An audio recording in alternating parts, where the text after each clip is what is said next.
Alrighty. Hello, everyone.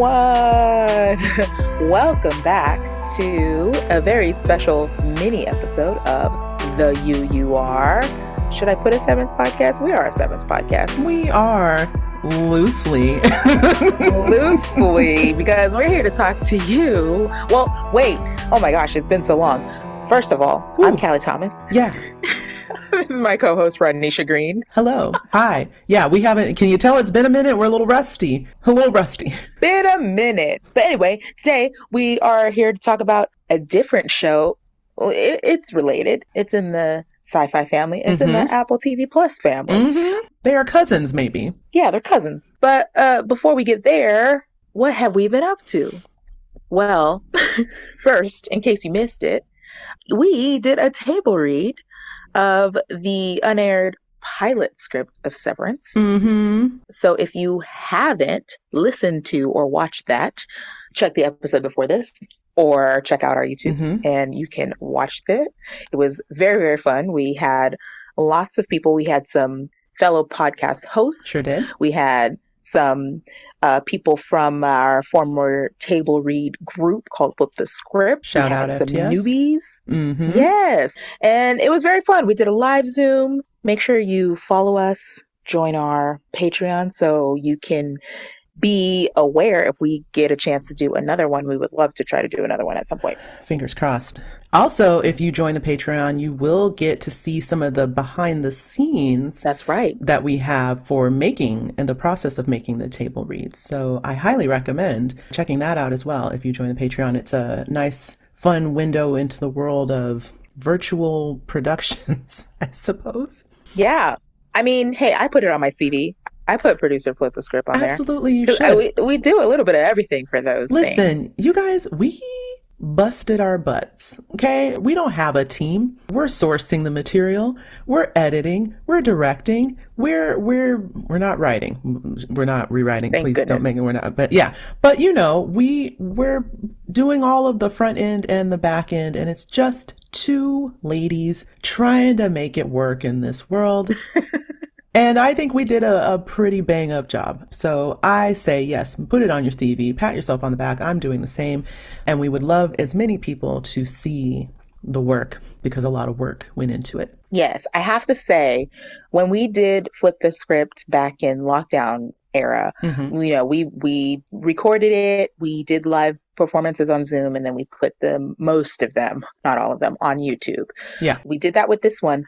But we also have the radio play version on the podcast channel. And I have to say, I really enjoy it in that format, a lot. Too. It's really good. I mean, having all the backgrounds on Zoom and seeing everyone's performance is really fun. But I really enjoyed just listening to it. Yeah, if you're missing those fireside chats, which none of you should be because we didn't exist in 1935 when those were happening. But, you know, if you're a fan of fireside chats and radio plays and radio dramas, I think it's worth a listen. Again, you're getting a different experience with each one. If you're watching it, you get the benefit of seeing the reactions, what the actors are putting in as far as the facial cues, the set deck that Callie put together for us. You're getting to see it visually. And then when you get the radio play experience, it's a whole different experience with that is a little more intimate, and you're getting to kind of take things in your imagination a little more. I don't know. It's nice. And the sound design and music cues, that's all Rodnesha. So that's all in there. We got sound effects, baby. Doing it. Do it, lady. Do it, lady. Oh, man. But yeah, so to get us back, that was most of our end of the year was table read. That was really the focus. As we mentioned, we would love to be able to do another one. We're hoping we might. We have our eyes on a script if we can. And if we can't, hey. Listen, full transparency. There's a lot of copyright, red tape issues with the other scripts that we want because the show is big now. So we'll see if we can work it out. Just in case you at some point are like, what's taking them so long? That's what's taking so long. Yes. We would love this to be more of a thing, but it is an intense amount of pre and post production. And again, it is just the two of us and we're not getting paid. And we both have jobs and other things in life. And one of us has kids. So it's just like, it's a lot. We would love to do it more. We want to try to fit it in more. It's just one of those things that'll be just like a special treat at this point because that's just where we're at. It's just where we're at. Yeah. Maybe a fun in between or easier to do would be if, like, I know there's writers out there. Anyone has written like Severance fanfic, like short episodes that maybe you want to see produced in this way. We can do it like that. That actually, it could be like a spec thing for you too. Actually, if we performed it and recorded it. Mm-hmm. Okay, yeah. So shout out to all you fanfic, sevies, and spec writers out there. If anyone has something they want to see be brought to life. Just saying, we have a slight bit of infrastructure to be able to do that. So yeah, that could be fun. Ooh, that'd be real fun. Anyway, anything else going on in your world, Cal? We had the holidays, New Year. Our country's doing great. We're going to leave that there. Well, I intended this time to be like finally like catching up on shows, but of course I never have as much time as I think I'm going to have, but I did watch Pluribus. Another thing that we both fortunately jumped on the bandwagon for, so here we are. And like you said, it kind of works out well because we're still in that sci-fi dystopian type of vibe. We are still in the Apple family. Hey, listen, if anyone out there is listening that is connected to Apple and you're thinking, we don't have enough people hyping up Apple shows. I'm just saying we have accounts and we tend to watch. I won't say watch a lot because as we just mentioned, time and business, but we can make it work for the right incentives. So, you know, I'm just saying, yeah, we will gas up a show. Okay. We will gas up a show. So we don't have to be just a Severance podcast.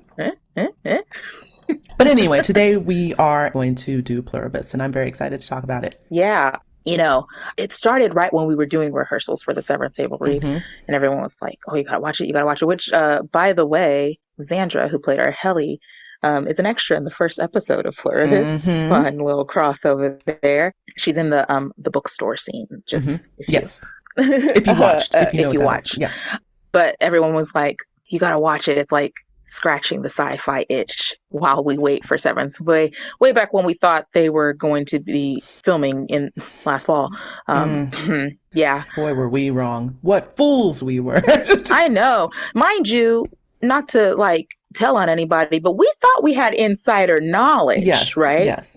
Not just one piece, you know, so That's true. We had from multiple sources, so something happened. I don't know. You know, listen, hey, times are real strange right now, and the industry right now is nothing if not unreliable. So, unfortunately. So, there could have been what we thought was going to happen could have been in progress, and then tides change. So, you got to roll with it. So, now that we know Severance will not be coming back until 2027, deep into 2027, we need something to do. Right. So anyway, a lot of people were like, yes, Pluribus, awesome. Something else to get hooked into. And so when the season ended, we thought, I've seen a few people posing this question. I haven't really seen any deep dive into the discussions, but we can do this discussion. And that is, would you rather be severed or a part of the hive mind? So that's what we're going to get into today. And you got to choose. Yeah, that's the hard part. So, you know, we'll give a quick little recap of Pluribus, not the full season, but at least just, you know, the highlights. Get your toes wet. But there's some spoilers. If you haven't watched it at all and you don't want any spoilers, like if you have done well enough to not even get the premise of Pluribus, turn this off right now. Yeah. Turn the TV off. Turn the TV off. Yeah. So, because we'll do our best, but also no promises. To have this discussion, to make this argument, we're going to have to spoil some things. So if you want to go in completely blind, you want to experience the show without any frame of reference, then we'll see you next time. But if you want to hang out, hang out. We're going to get into it. We ready to dive in? Let's do it. Woo! All right, guys. So, cast For Pluribus, our main three that we are journeying with, we have Ray Seahorn as Carol Sturka. We have Carolina Wydra as Zosha, aka Carol's chaperone. And then we have Carlos Manuel Vesga as Manusos Oviedo. I almost got it wrong. I don't know what I was about to say. Manusos. Manusos. So we're going to skip guest stars and co-stars because it's a litany of them and they change every episode. If we do an episode by episode breakdown, let us know if you want that. We can get into it. Mm-hmm. Anyway, show is written by none other than the infamously famous Vince Gilligan. If you are familiar with Vince Gilligan from Breaking Bad or Better Call Saul, that is the very same person who is responsible for this show. Other writers per episode are Vera Blasi, Ariel, I don't know if it's Levin or Levine. Apologies. Johnny Gomez, Gordon Smith, Allison Tatlock, and Jen Carroll. And then it is also directed by Vince Gilligan. That tends to be his way with most of the shows that he show runs. And it is also episode by episode directed by Gordon Smith, Adam Bernstein, Melissa Bernstein, and Ganja Montiero. Again, apologies if we're getting it wrong. We'll get it right if we do an episode by episode breakdown. But that is, in a nutshell, who's responsible for this show. All right. Here we go. Summary. Pluribus opens with scientists discovering a radio signal from space that spells out a viral RNA sequence.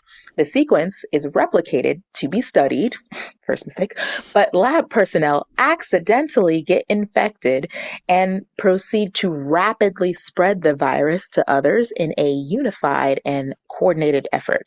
So enter our protagonist, Carol Sturka, a romance novelist returning home to Albuquerque after a successful book tour with her partner and manager, Helen. But what should be a celebration turns into a sudden, terrifying event that changes her world and the world at large forever. Mm-hmm. In one night, the Hive mind goes global with mass casualties dropping left and right. Some people survive the change. Others, like Helen, do not.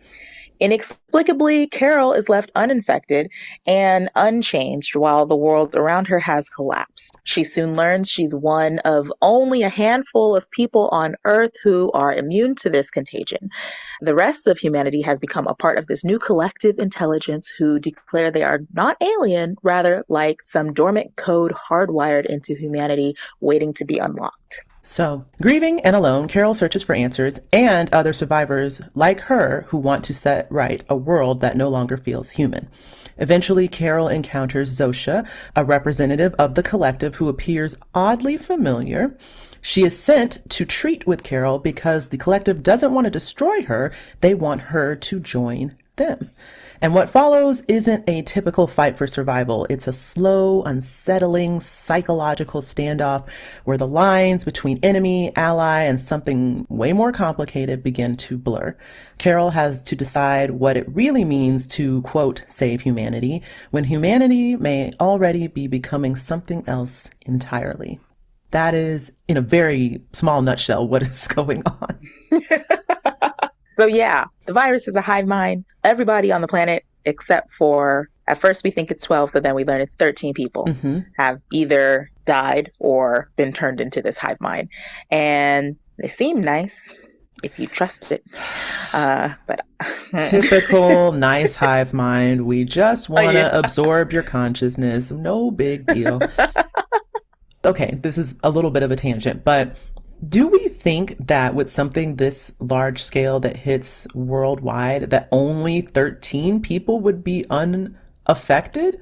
I thought there'd maybe be more. Like, these are billions of people we're talking about. You know, I kept waiting for them to find out that there were more across the season.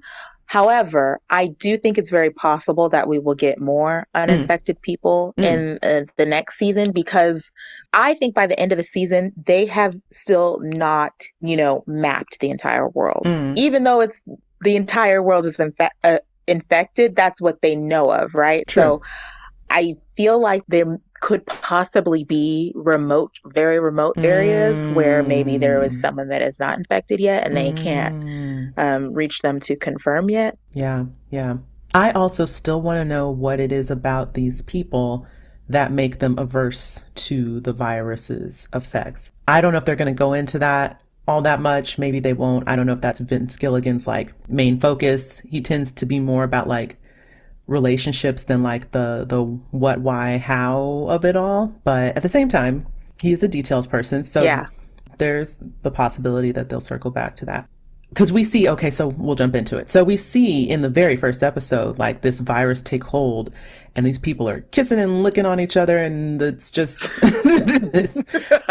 It's so funny. actually, let's back up to that. So I saw someone do a video essay about the first episode of Pluribus and kind of posture, especially given that when we see the onset of the virus and how these people are all about love, and love is like their, and collectiveness is like their greatest goal, and that kissing is kind of like the initial way that they like give it to each other.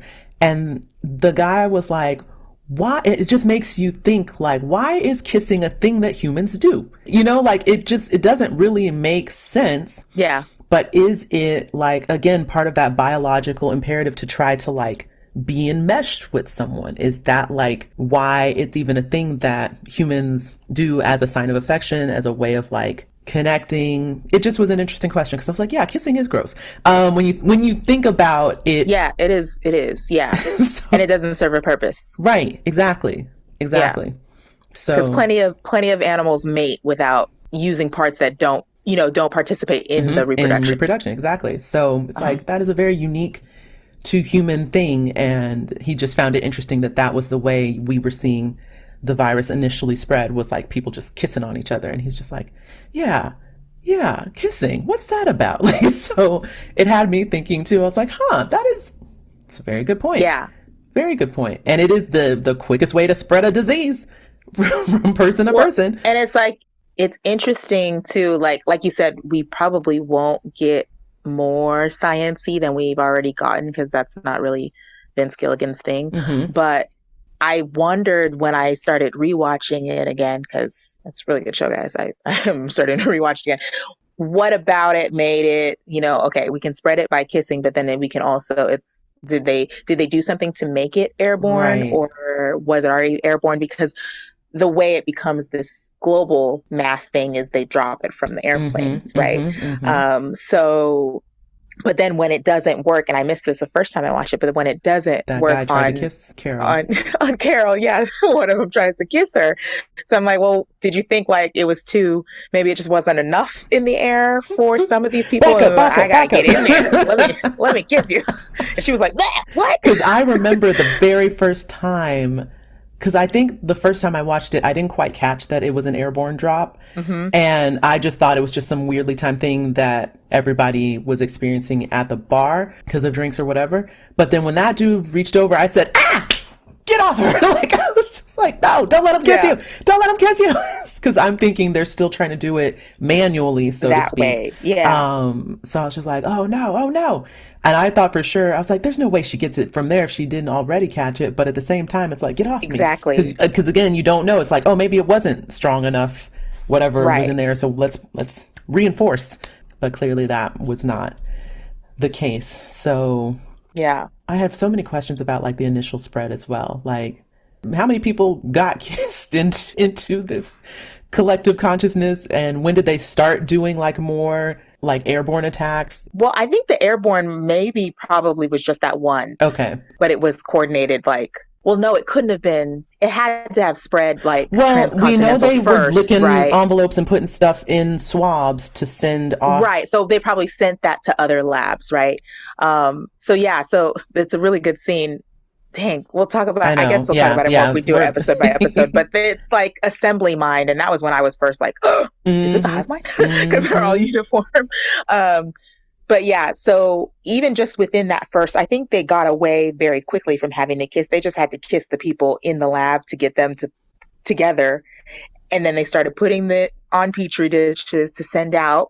The woman licks the donuts that are for everybody. So all the other employees that come in got it from the donuts. I was going to say, you know, the more offensive thing to me than just straight up kissing someone who you did not consent to kiss or did not consent to kiss you, was that lady full on licking them donuts, like the Lick longest lick, donut. and just like Uh, smiling as she puts them back in the thing and then writing the little sign that says like free donuts. I was like, could you imagine, like, if anyone has had any kind of corporate job where there's like free food in the break room, I was like, I am second guessing now. don't want to take it I at was like, all I ever don't know what again. y'all did to this before it got here. Ugh, gross.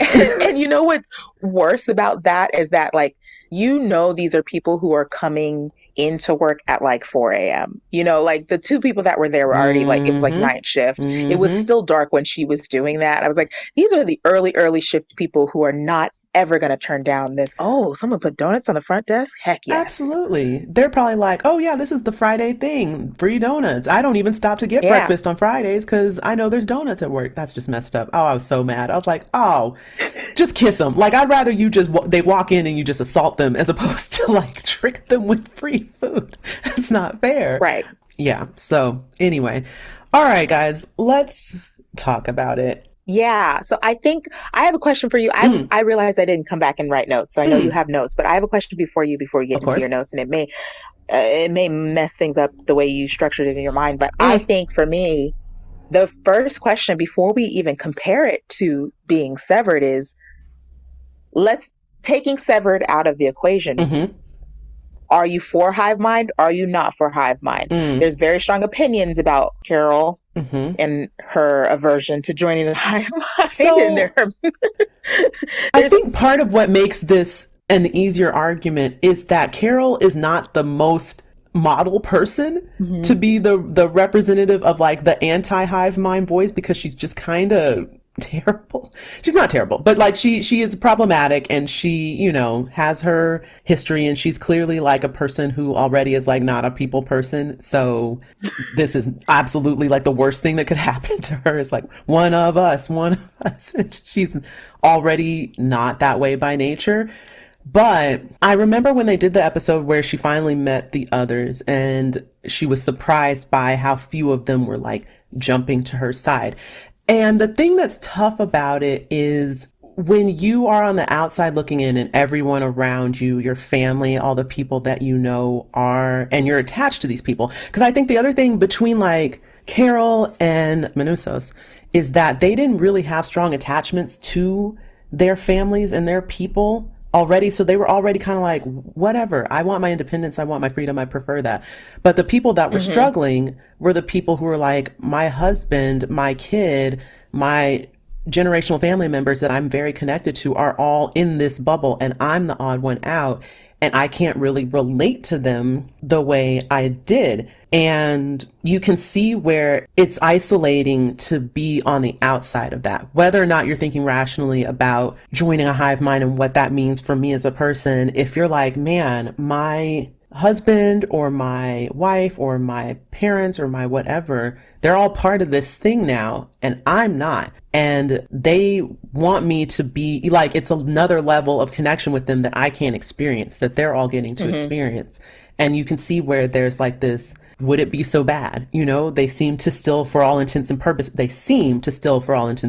be themselves, Mhm. but they're all just joined to other people. So like, I could see where you're like, I don't know. I kind of want to be with my family, right? So it's really interesting that you put it that way, because as you're speaking, I'm like, I didn't consider it that way Mm, at all, because my whole thing was, if I was single, it was just me. I totally, no, I want to be me. I'm an individual, right? right. But I have kids now. What would that be like, right? And Yeah. I'm trying to look at it from Lakshmi, who's a character whose son and her parents and her uncle and or whatever have all been Yeah. turned, and she's still traveling with this whole big family of people. Her whole family is part of the hive mind, right? And she's like, but this is my son. And Carol's like, he now has the knowledge of everybody on the planet. He's not a son. And there's one funny scene where she starts asking him about like what he would do in like a gynecological exam, because he has the brain of a gynecologist, because a gynecologist is part of the hive mind, and blah blah blah blah. Mm-hmm. Anyway, just Mm-hmm. to illustrate, like, that's not your son. Mm-hmm.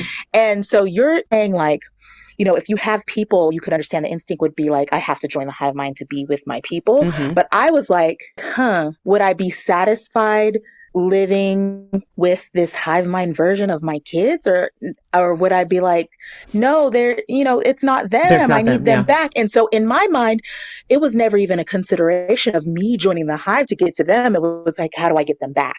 So I think in both versions, my landing was like, no, Mm-hmm. not the hive mind.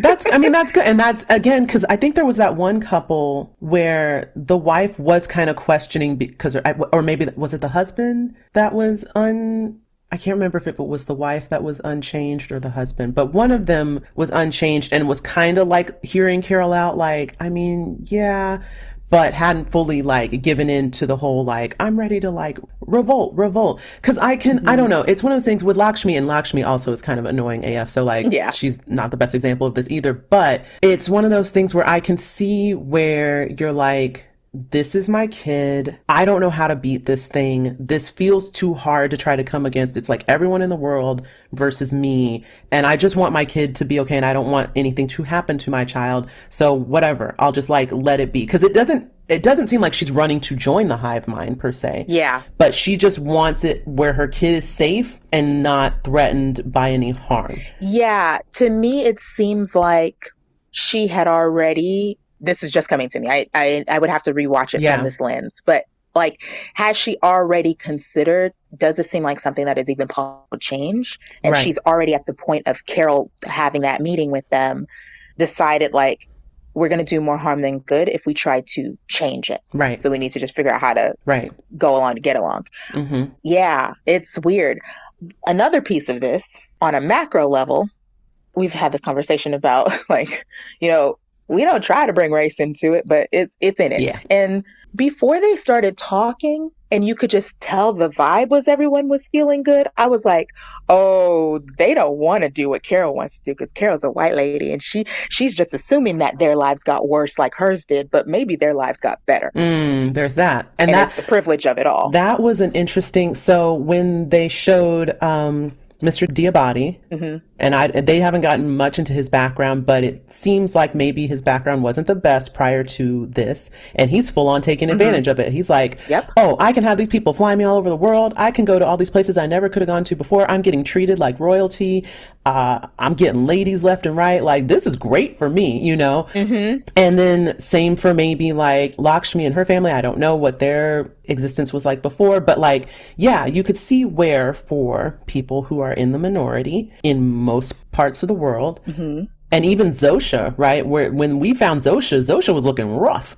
I don't know what Yeah, her life was like Zosha before. was rough. Um, Yeah. but now she's playing chaperone, but she gets flown in or flies herself in, gets a nice shower, gets some new clothes, gets a new hairdo, gets a whole upgraded look, and now she gets to be like suburban lady, and who knows what her life was like before. And even because there is an episode later where Carol does ask Zosha, like, what is something she remembers as Zosha from her life before that's like something she holds on to. And kind of the memory she talks about, it seems like maybe she came from a smaller community where they didn't have a lot. And she was talking about like the treat of mango ice cream and how that was the most delicious thing. And she just couldn't imagine anything better, right? So again, there are some ways in which you could be like, hive mind may be better, because I'm not having to deal with the same woes of like social political systems, caste systems, racial, economic things that put people in tiers, and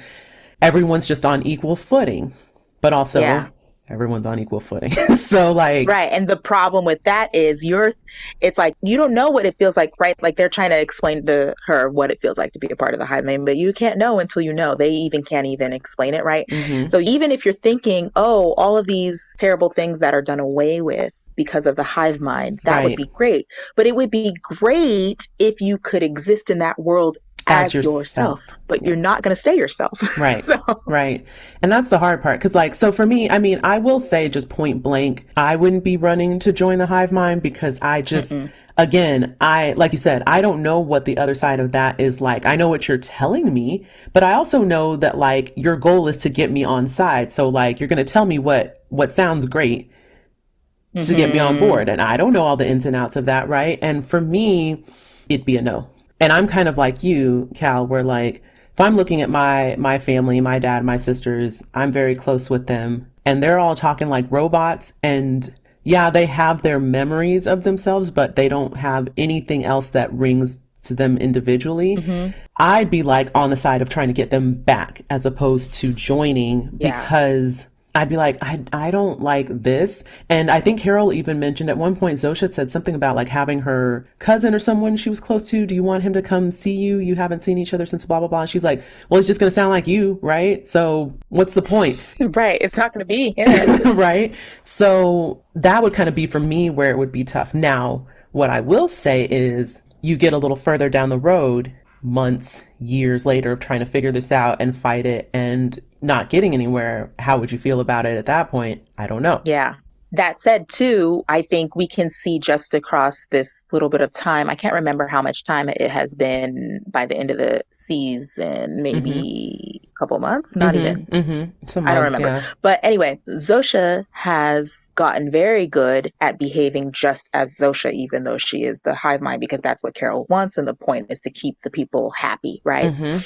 So it's like, okay, well, over time, if I can resist you absorbing me into the hive mind, can I just over time demand and train you to have my individual bubble of the people? And the problem with that is that I don't know how much they can continue to grow with new experiences, or they can just mimic, but it'll never be quite exactly the same. But like you said, if this then is like, well, we haven't solved this and now it's been years, that might be the best bet. Yeah. But I think I would probably still prefer that than joining. Oh, absolutely.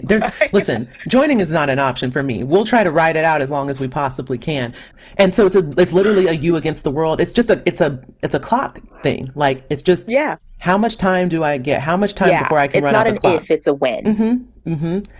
Okay, side note. Something you said earlier made me laugh in my head, and I have to say it out loud. So when you were talking about your kids and like how, Lakshmi's son has, basically the mind of everybody else in the world and has all this knowledge. Yeah. What happens with babies that have been I had this question because too. Like, let's take your kiddos, or even younger toddlers that don't like have language yet and haven't developed, but now they have hive mind. Does that mean they can talk like adults, or are they still bound by the physicalities of their development? This is another, and I didn't want to get, this is a very murky ableist discussion too, and I wonder if the show is going to go there too, because what's happening to all of the kids, all of the people, the kids, adults alike, with developmental delays or traumatic brain injury, or people who had never had or have lost the ability to speak and be independent and autonomous. They're not going to be autonomous in the hive mind, but do they get those things back? What's happening? Are there any physical changes? Are there any, like, are the elderly and disabled still elderly and disabled? Their mind is just part of the hive mind, or are they having improvements in their body and their physical capabilities? Things like that. Like, My only thought to address that is that I think there is some type of physiological binding, because they had people in the hospital that were still in like hospital beds getting their HDP and blah, blah, blah. So That's true. They were taking about maybe with physical disablements and things like that, it can't override. But then also, are they playing it up for the people there? I don't know. Yeah, that's true.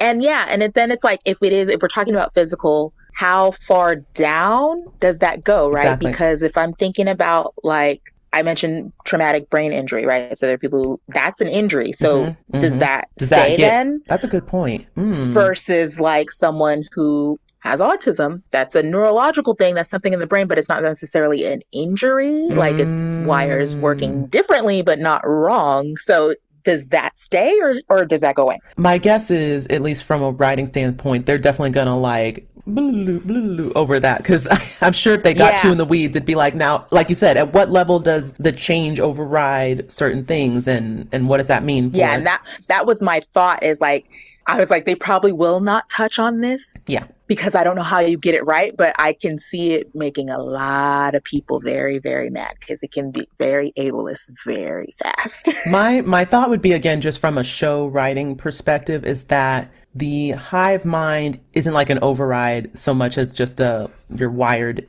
in, is, I guess. And again, the technicalities of that, they're probably just going to be like woo woo. We're not going to get too into it, but Yeah. but it does make you think, if that were to really happen, what would be the level at which it is able to essentially force out the individuality of the person and what comes with that. And is it neurological? Is it physiological? Because again, the brain powers so much. So if you're saying like this is a collective conscious mind, I would think that that means all of that would be out the window.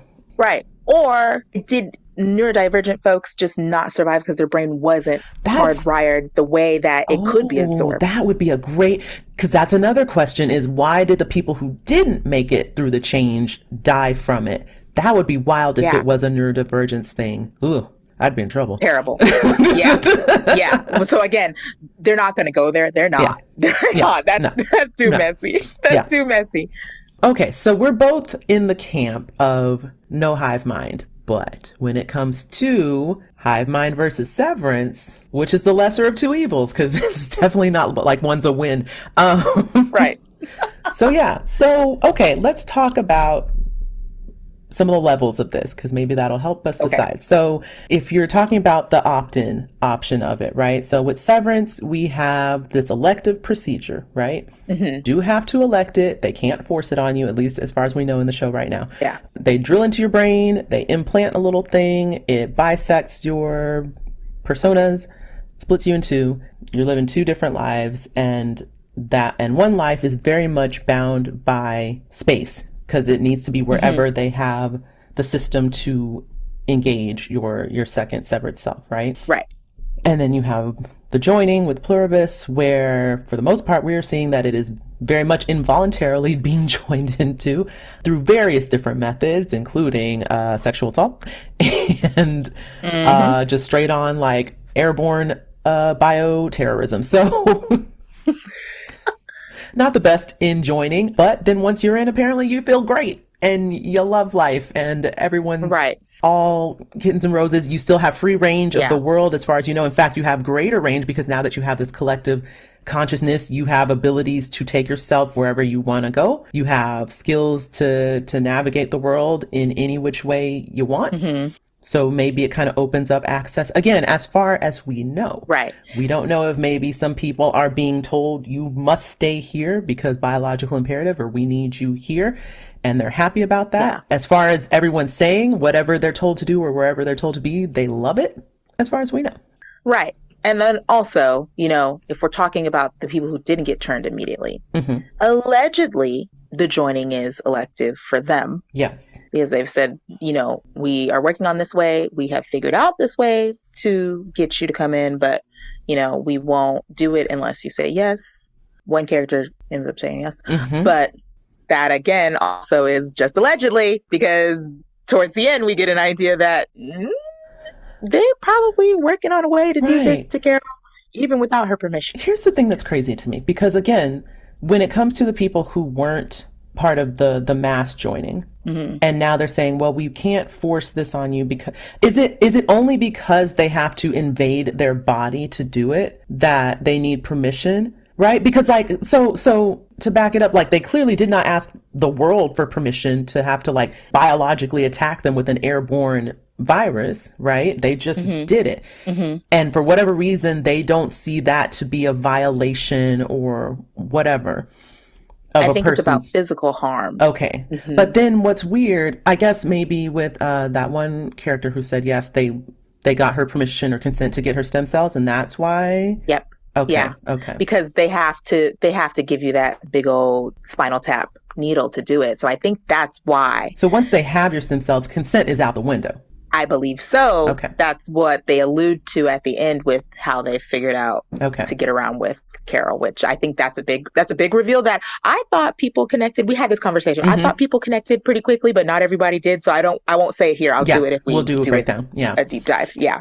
Okay. So with that said, voluntarily bisecting your life versus involuntarily joining a hive mind and being subject to the whims of what the hive mind wants, which could be great or could be, I don't know how you gauge that, because like, again, we aren't on the inside of what that looks like. Like the one thing that's kind of nice with Severance is we're seeing innie life and outie life, and we're hearing how innies feel about their situation, their loves, wants, do's, don'ts, and we're getting the same for the outie. We have no idea what it's like on the inside of the joined other than what they are telling the characters based on whatever questions they ask very specifically, right? Yes. And there has to be a question of if the hive mind can access all the memories and the personalities and the past feelings of all the people that have been absorbed, do they have a consciousness in there somewhere that's trapped? Right.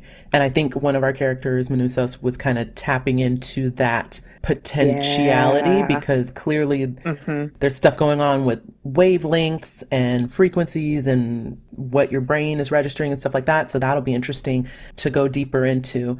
I guess my thing also is like, I know they say they have feelings because we're seeing them respond to the overwhelm of emotions with Carol. But I guess to what level is that at the forefront? Because case in point, when we go to, I can't remember the girl who elected to do it, what her name was. Kusimaya. Yes, thank you. We see the scene after she changes over, right? And all of the people immediately drop the facade of this community and engaging with one another, and they all just kind of walk away. Literally like zombies. Yep. And I was just like, oh, whoa. Yep. Whoa, whoa, whoa, whoa, whoa, whoa. So that's another thing the hive mind wipes away is culture. Right. Yes. So then my thought is, again, like, in terms of emotional attachments, do they really feel that sincerely, or is it just to whatever ends they need it to get the objective they want? You know what I'm saying? Like when they talk about like, oh, this love, it's so when you feel it, it's, you know, imagine the greatest loving feeling. That's what it's like to be part of this and da da da. It's like, but does it feel like that all the time or just when you need something? You know what I'm saying? Like, do you really have emotions that are available to you at this point? Or is that, again, an individuality thing? I think they have the emotion. I think they don't have empathy for those that are not joined because they don't have empathy because there's no need for empathy when you're one mind. True. That's true. That is a good point. So they want the person to be happy because they want them to join, not because of any actual real feeling for them. Okay, that does make sense. That's a good point. Yeah, if you are one, empathy is out the window. Yeah, there's no anybody else for them to consider. Good point. Now, I guess on the basis that the opt-in is less invasive, maybe I choose hive mind joining. I don't know. If the idea is keeping some level of autonomy, opt-in over not opt-in, so it would be Severance. Okay. The funny thing is with both of these, right, there is this buried consciousness, right? Because like in either reality, we got to see how like, yeah, that any self is somewhere in you. It's just inaccessible to you. And potentially the same thing with the pluribus joining, right? Like your base self is in there somewhere. Yeah. Just you can't access it. So yeah. As audience members, we do know that there is the possibility of changing your mind with Severance, of undoing it. I mean, they don't know it when they opt in. The characters don't know it when they opt in, but we know it. So like that gives it a but also slight the undoing leg up is kind of life threatening, right? Because it's not a guarantee you're going to make it through that procedure. But what we know about the hive mind right now is once you win, you win. That's true. Like there's less aggressiveness to the pluribus joining. Oh, but see, I also don't like the fact that again, there's no guarantee that I would survive it either. That's a good point. The survival rate for Severance is a lot higher. That's true. Right? Okay, never mind. I changed my mind. Drill into my brain. You might not even survive the joining. Yeah, there's no... Okay, drill into my brain. Never mind. I know the success rate is higher there. It's an outpatient procedure. These people walk straight into their job right after. So, all right, go right ahead. Never mind. Yep. Change my mind. Take it back. Okay. So... lifestyle. So what we know of lifestyle on the other side is Severance, we already said, creates two bisected lives. They lived in distinct spaces. They could reintegrate, but it doesn't look like a good time to do so. But for the most part, they get to have lives. Each of their lives get to have a life to whatever degree they want to have that life, but never the two shall meet for the most part. Yeah. And also one life is kind of subservient to the other, right? Like Yeah. innies can only have a life to the degree that outies are giving them the opportunity to have that life. Yeah. If they ever decide they don't want to work for Lumen again or whatever, then that life ceases to exist. Hmm. And then with the Pluribus joining, we don't quite know what it'll take to get out of it. If you don't want to be joined, if you want to unjoin, we don't know what the process for that is or if that's possible. Yeah, and it's not even possible to want to unjoin. That's true. Someone has to want it for you. Yeah, someone has to want it for you because you're gone once you're joined. Exactly. But for those who are joined, see, this is where it's interesting, right? Because on one hand, the people who are chaperones seem like they get to still kind of live some semblance of a life per se because of who they're tethered to. So they're going through normal day-to-day activities. They're living their little communities. They're going through the rituals. For the joined, it doesn't really matter to them one way or the other, right? Yeah. But in terms of having some semblance of a life on appearances, you get to if you are a chaperone. Now, for everybody else, we don't know. Some of them are chopping up bodies. That's a whole other thing. Well, yeah, I saw your note there where it's like, if you're considering and you're like, well, it wouldn't be so bad if I got to do this or versus be the one. Mm-hmm. But again, it wouldn't matter once you're joined. No. You're doing all of it once you're joined. Yeah. Right? Sure. You are according to them, some level of you is still experiencing it over here, right? Like Zosha gets a massage and she's like, the rest of the hive mind is aware that I feel good, so we feel good right now, even though it's not their body being physically touched right now, right? So like if I'm over here being somebody's chaperone and I get to eat regular dinner, but the rest of the hive mind has to drink the human derived protein, I'm still knowing that they're full and satisfied from that. True. Allegedly, I don't know. Yeah. See, this is the other thing that's interesting for me too, because like, oh wait, no, they don't have to. Because I was going to say on the whole vegetarian veganism of it all, right? They're drinking the HDP out of necessity, but they won't kill any animals or any kind of life to derive sustenance. But then if they are a chaperone and their edict is to make the person happy, then they have to eat whatever they eat, right? So right. So they clarify, because I can't remember, Carol or somebody brings this up, being like, aren't you vegetarian or whatever? They're like, no, we didn't say that we were. We said that we would like to be. And if they could be vegetarian, they would, because it would make them following their biological directive easier. Yes. Right. Yes. Because they wouldn't have to kill anything. Right. So it's but they know that they need protein to survive. Exactly. So that's the thing. It's like, again, it was so jarring to see those two scenes where they completely drop character, right? There was the one with Kusumayo, and then there was the other one with Mr. Diabati when he's having them all reenact stupid James Bond scenes or whatever the hell. And then as soon as he leaves the room, it's just like silence, and they all drop the facade. And they're like just sweeping up whatever and cleaning up the craps table. And I was just like, oh my God. Oh, okay. And you don't even get like human annoyance. It's just like, all right, that's done. Let's, so lifestyle wise, I don't know what's worse, because the other thing with Severance that we come to find is that whatever one side of the person is feeling, the other side is going to feel as well, but they can't connect it to a source, right? Mm-hmm. If your innie's having a day, you get on the outside, you're still feeling the resonance of that, but you don't know why, right? Mm-hmm. So you're constantly on either side of the line carrying around these emotional weights and have nothing to tether it to. So doesn't that make you a little crazy? Wouldn't that make someone a little kind of crazy? Mm-hmm. Mm-hmm. Mm-hmm. We don't know the long-term effects of severance, right? We don't know the longitudinal study of like, okay, what does this do to your outie's mental health? Because that's still a part of you on the inside, even though you're not conscious of it, right? And the lifestyle question is really, you happy with your lifestyle right now? That's what severance is, right? Because your outside life isn't going to change. Right. Right? The person who's making the decision is not going to have a change other than they don't have to experience work. I guess my thought is, on one hand, we're removing some of the stressors of life with the joining, right? Mm-hmm. Because, again, we no longer have to deal with 9 to 5s, taxes, politics, all the other little human idiosyncrasies, right? Hmm. You're just one collective existence and you're just like, we're good. Even though they do have their own things that they need to be concerned about, right? They're trying to figure out the sustainability of their selves.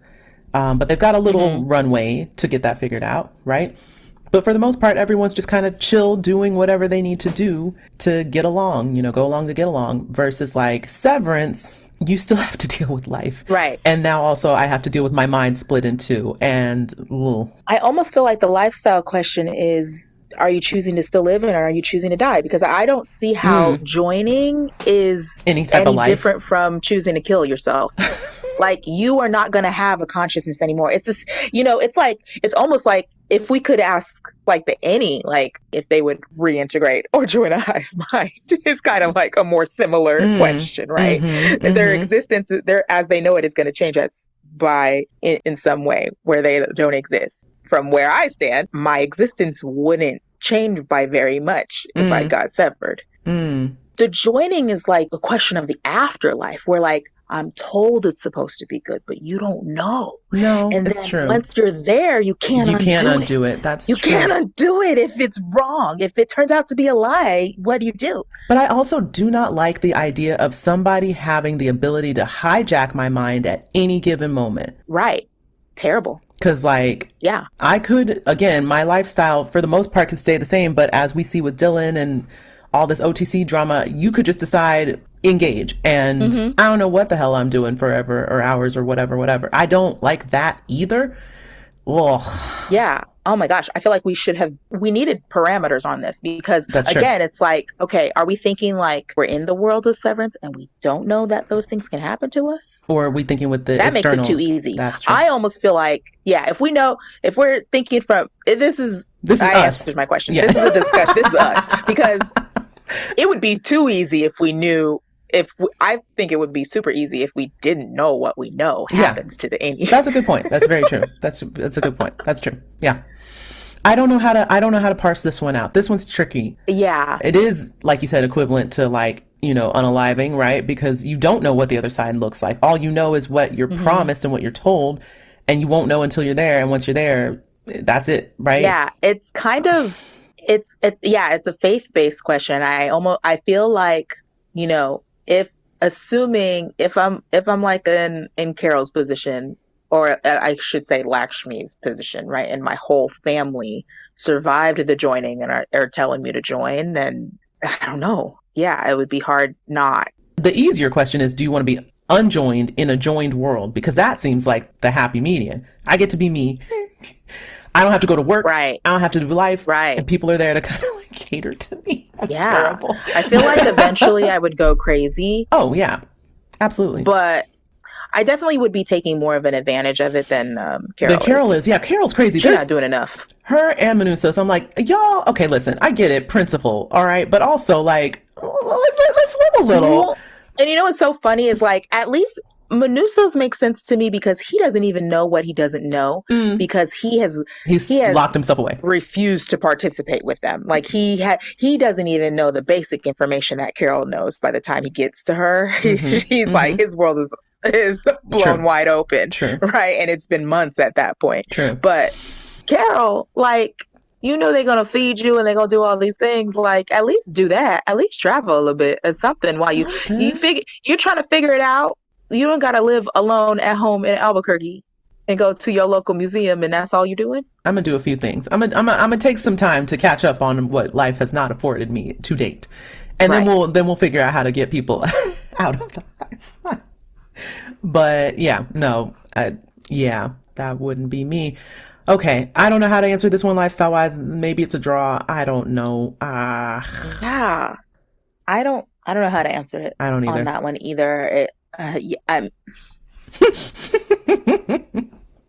Okay, so we talked about this a little bit. Who's in charge?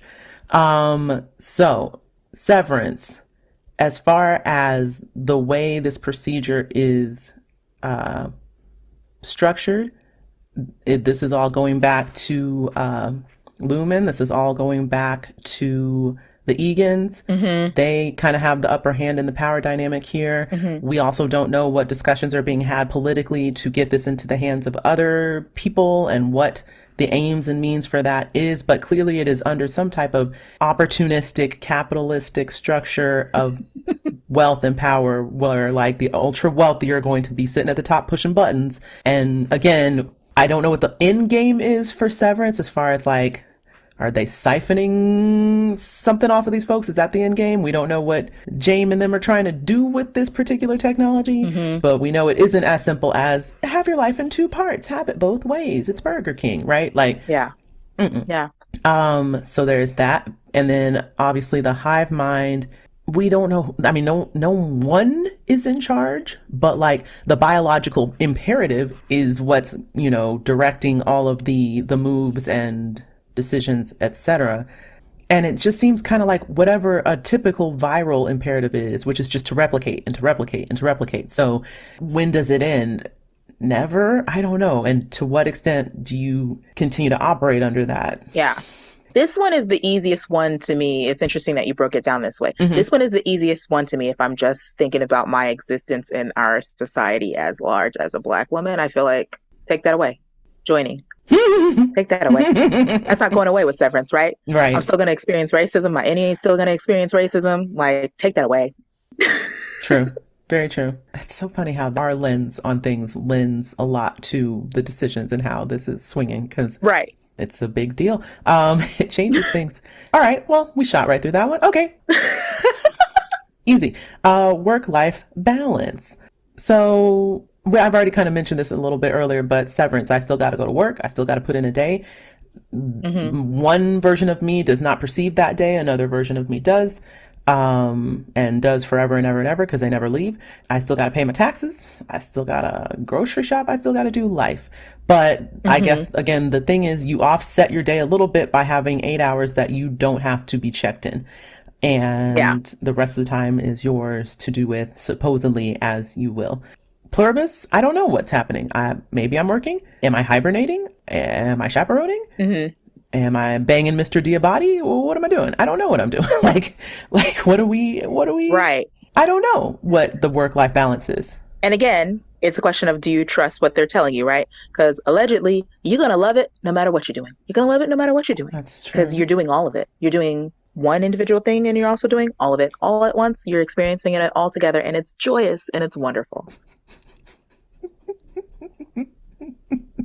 According to them. According to them. There's no third party you can ask. No. Can I speak with a representative? Yeah.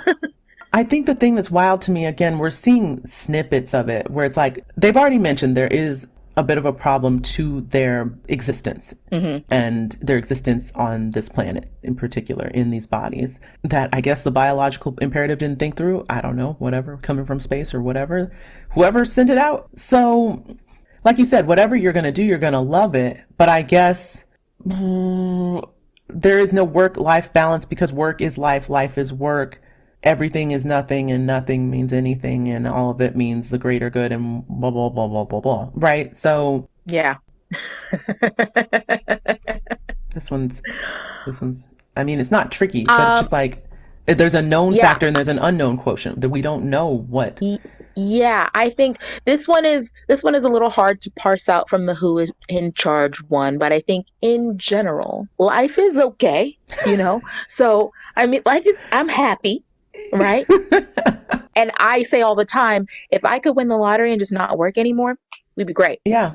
So, just from that viewpoint, I don't have a drive to be like, well, if I do this, then I'll just be happy all the time. You know what I mean? As far as like, if I do the joining, then I'll be happy all the time. And that's better than work-life balance. I think I sound like I hate my job, but I'm like, if I just removed the job piece, things would be great.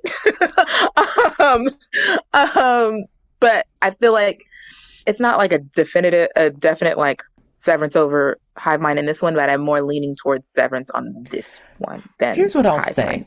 There is something to when you are like me and you are neurodivergent and you have ADHD, there is something that sounds kind of nice to just letting your brain just turn off Mm. There Mm-hmm. is something that is kind of nice to not having to make every decision and think through everything and plot out every day. There's something that sounds slightly enticing to just you wake up and the day's kind of laid out for you because you don't have to think about it. It's just, it's this. This is what it is. Yeah. It's this. I'm not going to lie. There's something that's very nice sounding about that because it can be very overwhelming and very Mm-hmm. taxing when your brain is just constantly. Ugh. So there is a part of me that is like, Yeah. it's just the lack of control over it. And that, I mean, ultimately, I won't lie, I'm a little bit of a control freak. So if it were a switch I could turn on, off, kind of like Severance, it would be nice to be like, you know what, today I just don't, I hive mind. I choose hive mind. Phew. No, no, there's a thought. What if we can do both? Yeah. I would like a severance chip that allows me to hardwire into the collective consciousness for a day, or Yeah. I can set a time limit. Like I want a week hive mind. And I know things, I'm doing things, I don't have to worry about this and that. And then after a week, timer goes off and I'm back to me. That'd be nice. Yeah, except, but then you're in the hive mind. So wouldn't they just make you do what they want to do? And if we're saying that the chip is like the severance chip, then we wouldn't remember the vacation No, anyway. you're right. Crap. Dang, this doesn't work. Crap. It's not good at first. Thought we figured it it out. doesn't work. Okay. Hive mind is gonna hive mind, I guess. There's no loopholes Hive there. mind is gonna hive mind. Okay. Those hijackers. So I guess I don't know if there's any other aspects or categories we're missing. I mean, I couldn't really think of much else. Like I think for us probably we're gonna choose Severance over Hive Mind. I guess at the end Yeah, of the I was day. just like, if I'm counting, if it's just a numbers thing, the way we did our categories, that have like two points Yeah. for severance and Severance. one for One for for Hive hive and mind, a and then draw. one is like a wash, a Yeah. draw. Yeah, so yeah, I guess technically severance, but then at the same time, I don't feel good about that Don't as feel the good result. about it. I don't feel great about it. Do we think Pluribus is going to have a more regular turnaround? I mean, possibly. I heard that they are going to start filming around the same time, maybe just a Mm, little bit ahead uh, of Severance. okay. I don't know. I don't know. It may not require as much on the production end because it's one actor for the most part, or a handful of actors you're managing at a time, Hmm. and it's mostly locations. And I don't know what he has planned for season two, but like, Yeah. I'd like to think we can get it sooner rather than later. But I feel like the culture has shifted a lot on like the pressure to produce episodic work in a reasonable amount of time. Like the only one who I'm seeing it doing it right now, The The Pit. Pit. Yeah. Yeah, season two's out. They're renewed for season three. And I know we're not talking about it today, but I will say I am very invested in The Pit now. I still haven't watched it. I Callie, still haven't. My mom binged the first season. She's like, Callie, watch it. She's already started I the second season. I'm like, I know. I want to. It's this the time. It's the time. I'm with your mom now. And given that, so this is what I want to say. This is my public apology. Okay. When we were going through Emmy time and The Pit just came in and started sweeping all these awards from my precious Sevies, I said, I don't know who you think you are.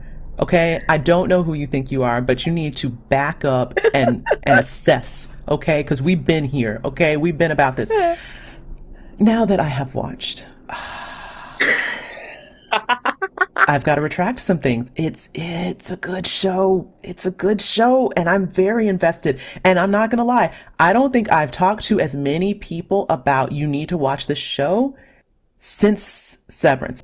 They got me. Listen, to be fair, I didn't assume it was bad or not worth the hype or anything. I just wanted Same, Severance to win stuff. same, That's all. same. I just was being petty. I just didn't want them to take the thing that I loved away from its glory moment. But again, I Yeah.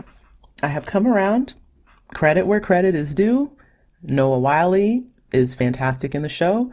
For anyone who has watched medical procedurals of any kind, this definitely is far and away like it is different. And I see why so many people are like this show because it's more grounded, it's more realistic. It doesn't do a lot of the tropey things that other medical dramas do. I'm impressed. I'm impressed. So, this is me saying, my bad. I didn't know. You heard it here, folks. Rodnesha Green Listen, I'm apologizes. willing to walk it back if I'm wrong. Okay? I'm willing to walk it back if I'm wrong. And when I'm wrong, I'm wrong. So here I stand before you, repentant and contrite, you know? The pit has won me over, and we stand. So, all right. Anything else before we wrap up today? No, I think that is good. If you liked this episode and you want us to do an episode by episode breakdown the same way we do for Severance, let us know. Mm-hmm. We would love to. And like I said, I'm already rewatching it anyway. So yeah, let us know if you want to hear our episode by episode of Pluribus. And if we do that and then we do get another season of that before Severance, Then we'll just we jump on could that. We'll just jump listen. on that. We're flexible. And then also we are in an interim, guys. So as we mentioned up top, we're kind of exploring our other options, right? We're seeing what else Apple has to offer. We're seeing what other sci-fi things are out there. Like we're on the market, okay? So so if you know of anything or you're like, ooh, I wish you guys would talk about this or cover this, like send it our way. We'd love to look into it. We have a few things on our radar that we're kind of curious about.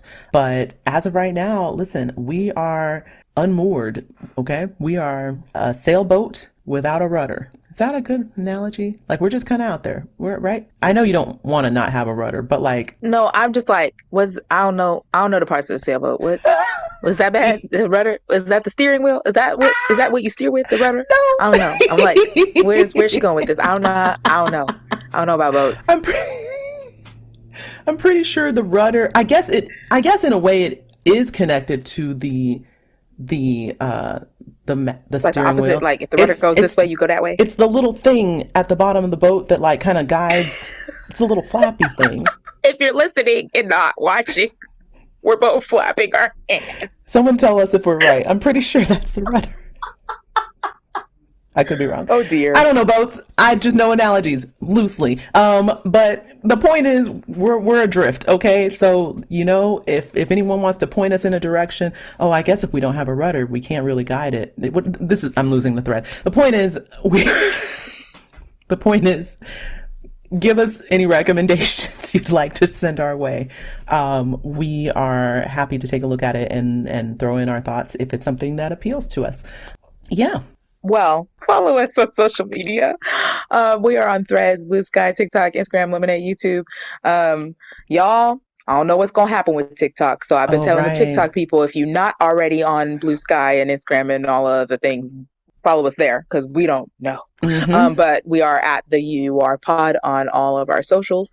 You can also email us with questions and suggestions at the uurpod@gmail.com. Mm-hmm. And also, if you would like to support the show, things have slowed down, obviously, but we are still putting content on Patreon as well. So join us over on Patreon, patreon.com/the and you can join the Severed Floor membership tier to get all the extended cuts and early access to additional content. As always, please rate, review, and subscribe wherever you listen. All right, thanks for tuning in, you guys. This has been the UUR, and remember, enjoy that opinion because it may be the last one you ever possess.